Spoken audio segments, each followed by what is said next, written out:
In this video, I will be providing you with another method that might be easier for you to install skirt board on an existing stairway, and of course a stairway that might not have the exact riser sizes or tread depth for each step.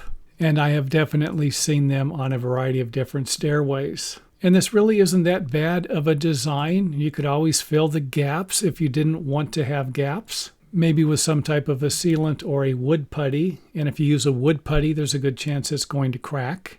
So if I was you and you didn't want to see these lines here, then you might consider using a different method. And you can start at either the top or the bottom, or you can start with the first tread. And that can be done at either the top or the bottom. And you can cut all of the pieces for either the horizontal or the vertical sections, and then fill in these areas after you have cut and installed all of those. And hopefully that would end up looking something like this after it was completed.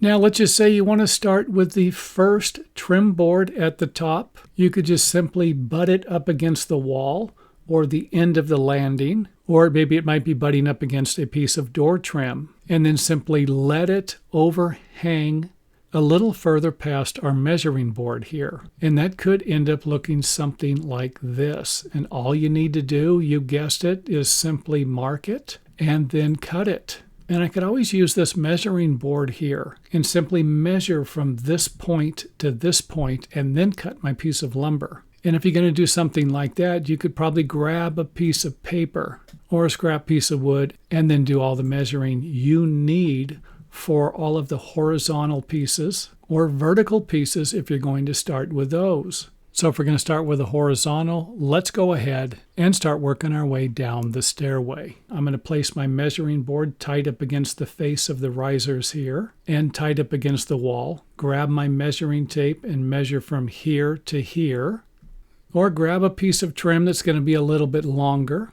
Then use my measuring board in the same way that I did up here, and then simply mark it and cut it. And again, the measuring board can be used to measure the lumber or to use it to actually mark the trim. And I'm not about to suggest that all of these cuts are going to be square. So you might need to cut a few extra boards if the boards aren't fitting correctly or maybe have a little larger gap than you might like. And I would suggest measuring from both ends here. Measure from this point down and from this point down here.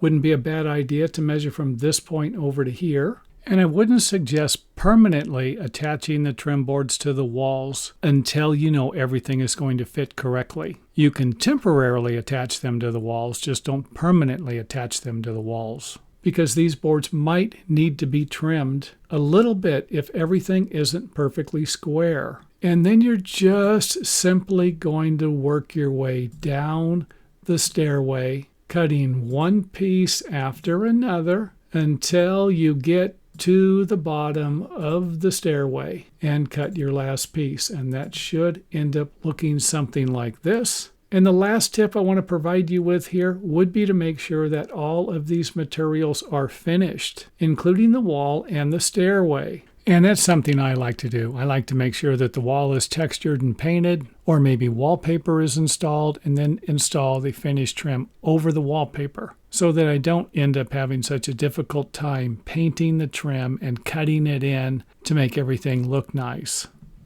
And thanks for watching. To learn more about home building and repairs, visit us at our website. Also, don't forget to subscribe for more awesome content. See you next time.